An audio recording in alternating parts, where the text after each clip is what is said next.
daawadayaal kusoo dhawaada calansida media fadlan haddii aad nagu cusub tahay subscribe saar gombeelka furo daawo wararkii ugu dambeeyey ururka al-shabaab oo weerar xooggan oo isdaba jooga ku qaaday dalka Kenya kadib markii weerarkii saldhigga Mareykanka ayaa xalay aroortii ama saaka aroortii hore waxay weerar xooggan ku qaadeen saldhig kale oo ku yaala u dhow Gaarisa isla markaasina iskuul kalena ay weerareen ururka al-shabaab ayaa sanadka cusub ee maanta todobada sii maraya weeraro isdaba jooga isla markaasina Mareykanka saldhigga ay ku leeyihiin xataa gudaha ugu galay isla markaasina diyaarado xooggan gubay sidaan hore warka ugu soo tibinay si kastaba ha ahaatee warar cusub ayaa ka soo baxaya warka soo baxay ururka al-shabaab boggooda rasmiga ayaa lagu sheegay in dagaalyahanada kooxda ka tirsan ururka al-shabaab ay xalay weerar ku qaadeen saldhigga ay ku leeyihiin ciidamada booliiska dalka Kenya ee ku yaala deegaanka Sareedo Bilcaan oo hoostaga magaalada Gaarisa ee dalkaasi al-shabaab ayaa sheegatay in weerarkaasi ku dileen laba askari oo ka tirsan ciidamada booliiska dalka Kenya sidoo kalena ay ku gubeen saldhiggii iyo agabyadii yaalay ee leedahay shirkadda isgaarsiinta ee Safaricom anteenooyin halkaas yaala ayay sidoo kale gubeen maadaama arrintaasi ay Safaricom shirkadeedii ay ku arkeen ama anteenooyinkoodii isla markaasina halkaasi ay aad u baabiyeen ciidamada sida warka lagu sheegay qoraalka sida uu qornaa ciidamada mujaahidiinta ayaa xalay weerar ku guuleystay ayaa la ka fuliyay deegaanada Sareedo Bilcaan oo hoostaga Gaarisa mujaahidiintu waxay weerarkii ku dileen laba askari oo ka tirsan ciidamada booliiska Kenya waxayna gubeen saldhiggii deegaanka iyo xarunta shirkadda Safaricom ayaa lagu yiri war ka soo baxay ururka al-shabaab isla markaasina aan shaacinay si kastaba ha ahaatee arrintani ayay al-shabaab ku faaneen kadib markii maalmihii lasoo dhaafay ee saldhig xooggan halkaas ku weerareen ciidamada Mareykanka degan yihiin dhinaca kale booliiska dalka Kenya ayaa sheegay in al-shabaab weerarka ay ku qaadeen iskuul ku yaala gobolka waqooyi bari ee Kenya ayna halkaasi ku dileen 4 qof oo ku jiraan macallin iyo ilmo yar sida ay hadal ku dhigeen booliiska weerarka al-shabaab ku fuliyeen gudaha dalka Kenya ayaa kordhay maalmihii lasoo dhaafay waxaana weli la xusuustaa weerarkii al-shabaab maalmo ka hor ay ku qaadeen xero ay joogaan ciidamada Mareykanka ee ku taala gobolka Lamu ee dalkaasi Kenya si kastaba ha ahaatee warbaahinta ayaa soo tabisay diyaaradihii Mareykanka ee halkaas u yaala ayuu gubayo halkaasina guulo waaweyn ayay ka sheegteen ciidamada al-shabaab isla markaasina waxa ay boggooda ku soo qoreen inay saraakiil Mareykan ka tirsan ay dileen waa sida hadal ku dhigeen si kastaba ha ahaatee weerarkani ayaa wuxuu noqonayaa kii ugu cuslaa ee sanadkan iminka bilowday ay weerar culus ku qaadeen dalkaasi Kenya al-shabaab ayaa wacad ku martay horey wacad ugu martay haddii ciidamada Kenya inta ay joogaan dalka Soomaaliya inay meel kasta weerari doonaan hadday baxaan ay dhaafi doonaan dhinaca kale Sacuudiga oo ku dhawaaqay isbahaysi cusub oo Soomaaliya ay ku jirto sababta maxay tahay taasi ayaa la soo shaaciyay Saudi Arabia ayaa ku dhawaaqday dhismaha golo kooban oo 8 wadan oo Carabi iyo Afrikaan ah ay xuduud badeed la wadaagaan badda cas iyo gacanka cad isla markaasina ay Saudi ku jirto boqorka Sacuudiga Salman ayaa qaabilay wasiirada arrimaha dibadda ee Masar Jordan Eritrea Yemen Suudaan Soomaaliya iyo Djibouti magaalada Riyadh wuxuuna ugu hambalyeeyay aasaaska golaha saxiixa ahdiga golaha cusub isla markaasina saxiix halkaasi ku wada dhan yihiin intii uu socday kulanka wasiiradu waxay ka wada hadleen sidii loo horumarin lahaa iskaashiga ka dhaxeeya wadamada xuduudda la leh badda cas si loo xoojiyo amniga iyo xasiloonida gobolka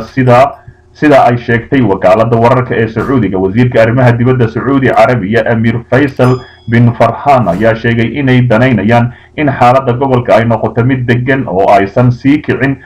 mushkiladaha adduunka ka jira ayaa lagu yiri Soomaaliya ayaa meel muhiim ah kaga taala labada marin ee gacanka cadan iyo badda cas waxaana muuqata in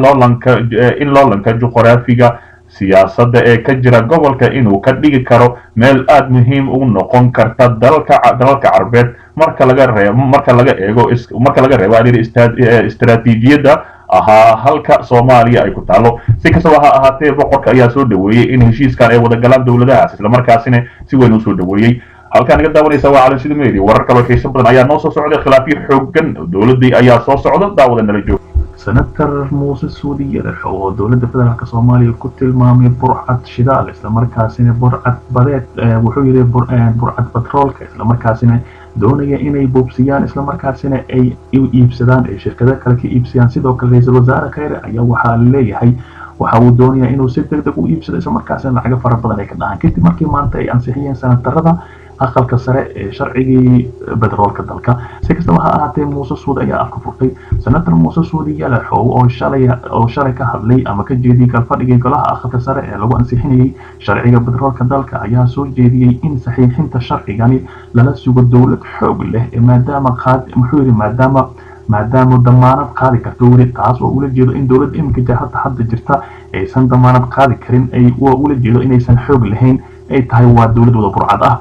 Senator ayaa sheegay in mar walba ay muhiim tahay in la soo saaro bedroolka dalka, balse aysan suurtagal ahayn oo yiri in hadda lagu degdego iyadoo uusan jirin sharciga lagu heshiiyey oo lagu hago bedroolka, isla markaana aysan sharcigan raalli ka ahayn oo yiri dowladda xubnaha ka ah dowladda federaalka Soomaaliya sida Somaliland, Puntland, Galmudug iyo Jubbaland. sidoo kale Muuse Suudi Yalaxow waxa uu sheegay in qayb ka mid ah badda ay dacwad ku jirto, isla markaana ay qabaan shaki badan oo ku aadan sida ay xukuumadda ugu xusul duubinayso suuqgeynta shidaalka dalka, taas oo loola jeedo in meel kale lagu leexsanayo. waxaa la qodi rabo oo warqadaha loo sameynayo oo la beecgeynayo oo kalluunkeeni iyo cashuurteeni la iska guranayo oo yiri oo garoomadoodii iyo degadahoodii la biibsho oo yiri waa reer Hirshabeelle iyo Muqdisho badanaa waa la kala xigaa oo yiri aniga waardiye ayaan ka ahay badda Soomaaliya, marka hadda waxaan arkaa oo yiri dad waxoodii u kaydsan yihiin waxayna gacanta u taagan tahay oo leh waa in la hirgeliyo oo naboobaya ayuu yiri Senator Muuse Suudi Yalaxow. senatarka oo hadalkiisa sii watay ayaa golaha ka hor yiri sharciga waxaa laga rabaa in warqada laga soo saxiixo golaha shacabka laga saxiixo golaha aqalka sare kadibna loo geeyo madaxweynaha ee markuu saxiixo ra'iisul wasaaruhu uu u geeyo shirkado lacag kaliya looga rabo, taas oo macnaheedu oo ku sheegay markii uu madaxweynaha saxiixo ra'iisul wasaaraha ayaa qaadaya isla markaasina la geynayo shirkado lacag laga doonayo meeshaasina ayaa la rabaa in doorasho lagu soo galo malaayiin dollar markii la soo qaado dawladda gacanta u soo gasho in lagu faraqo laaluush iyo xildhibaanada dib u doorashada dambe. si kastaba ahaatee ugu dambeyntii senator Muuse Suudi Yalaxow ayaa soo jeediyay in heshiiska haddii la galayo lala galo oo dawladda maanad qaadi karto oo aan ku xadgudbaynin ayuu yiri doomo aan badeena ku ilaashano ma qabno maraakiib iskaba daabo ayaa noo soo gudbisa oo raashinka kalluunka ayaa ilaashana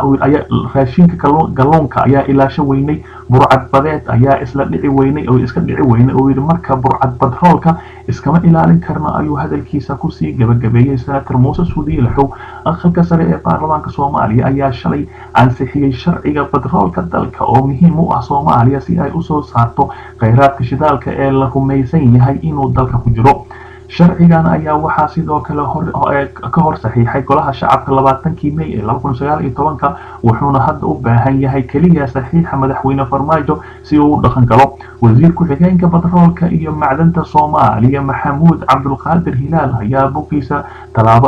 bogaadiyay talaabada aqalka sare ee uu ku qeexay mid bog cusub u furay Soomaaliya. si kastaba ha ahaatee senatarka ayaa waxa uu leeyahay ma diidanin in shidaalka la soo saaro kheyraadka badda, laakiin waxa uu yiri dawlad xoogan ma haysano, dawlad damaanad ma qaadi kartan ma haysano wili markii la madaxweynaha saxiixo isla markiina in shirkada loola tago la yiraahdo waa kana fiiriya oo baaritaanka sameeyo isla markiina lacag xoogan laga soo qaato lacagtaasi aan la ogeyn meesha marka cid kula xisaabtanto sidaasina musuqmaasuq loo sameeyo. taasi ayuu ku soo horjeedaa senatarka. si kastaba ha ahaatee wararkayna xiga ayaan kusoo tabin doonaa daawada nala joog. shaqaalaha rayidka iyo saraakiisha ciidamada oo la sheegay in noloshooda ay halis ku jirta kadib markii cabsi xoogan ay soo wajahday shacabka magaalada Muqdisho isla markaasina halis ay ugu jiraan ciidamada NISA oo meel kasta sawirro kaga qaadaya isla markaasina meelaha sawirada ay ka qaadeen kadib la arkayo falal amni darro inay ka dhacaan, taasi oo keentay in ciidamada amniga iyo ay wada shaqeeyaan ururka Al-Shabaab. si kastaba ha ahaatee cabsi xoogan ayaa shaqaalaha soo wajahday. dhinaca kale ninka lagu magacaabo Cabdiraxmaan Cabdishakuur sigaasiga caanka ah ayaa si weyn u weeraray isla markaasina ka soo dayranaya shacabka ama shaqaalaha rayidka ah ee saraakiisha ciidamada xoogga. siyaasiga Cabdiraxmaan Cabdishakuur oo hogaamiye xisbiga wadajir ayaa sheegay in halis ay ku jirto nolosha shaqaalaha rayidka ah ee dawladda Soomaaliya iyo saraakiisha ciidamada xoogga. qoraal kooban ayuu soo dhigay ayaa wuxuu yiri waxay xubno ka tirsan shaqaalaha rayidka ah iyo saraakiisha ciidamada xaqiijiyeen in hay'adda nabad sugidda iyo sirdoonka qaranka marka la soo gaabay loo yaqaano NISA ay bilihii la soo dhaafay ku howlan yihiin ururinta xogta shaqaalaha dowladda iyo saraakiisha ciidamada waxay qof walba ka qaadayaan magaciisa, magaca labadiisa waalid, sawirkiisa, muuqaal hoyga uu degan yahay, saaxiibadiisa, taariikhdiisa nooleed, dadka ehelkiisa iyo wixii lamid ah oo macluumaad aad u fara badan isla markaasina walwal badan ayay ku abuurtay shaqaalahaasi. waxaa soo baxaysa in xogtaasi ay u gudbisay ururka al-shabaab isla markaasina xogihii la aruuriyay ayaa waxaa la yidhi waxaa loo gudbiyay al-shabaab isla markaasina falal amni darro ah ayaa halkaasi ka dhacay. taasi ayaana keentay in laga amni baxa hay-adda nisa isla markaasina la sheegay inay wada shaqeeyaan ururka al-shabaab. sida uu sheegay taliye ku-xigeenkii hore ee hay-adda nisa mudane cabdalla cabdalla waxaa guryahooda loogu tegay saraakiil nisa ka tirsan laakiin xilligaa ka maqnaa hoygooda haddii xogta ku saabsan shaqaalaha rayidka ah iyo saraakiisha ciidamada si wada shaqayn ah loogu gudbiyo al-shabaab iyo haddii ay si kale ku helanba wuxuu yidhi waa halis amni qaranka dalka soo food saartay isla markaasina saraakiisha iyo qof kastoo shaqaale dowladda loogu talagalay in halkaas lagu khaareejiyo. cabdalla taliyii hore nisa ayaa ka deeriyay isla markaasina dhaqanka nisa maxaa nisa arrintaas ku beegay isla markaasina shabaabka loogu gudbinayaa. taas ayaa noqotay sirdoonka nisa iyo shabaab inay wada shaqeeyaan sida horeba ay u sheegeen dad badan maadaama rag hore ee kasoo goostay ururka al-shabaab ee hay-adaha nisa ka wada shaqeeyaan. waxaa haddaba ugu baaqaya oo yidhi xildhibaanada in ay arrinkaasi baaritaan ku sameeyaan, sidoo kale xabsiyada siyaasadda iyo warbaahinta waa in ifiyaan oo yidhi halista uu arrinkaasi yeelan karo. hay-adaha nabad sugidda waa in caddayn ka bixisaa arrinkaani, si kastaba ha ahaatee waa inay soo caddeeyaan ayuu leeyahay. arrintani ayaa keentay kadib markii shacabkaasi walwal xoogan oo soo gaaray isla markaasina ay ka cabsi qabaan maadaama macluumaadkoodii ay dhiibeen inay iminka guryahoodii bedeshaan isla markaasina meeshii ay deganaa jireen meelo kale ay tagaan ayagoo cabsi ka qaba inay ururka al-shabaab soo beegsadaan.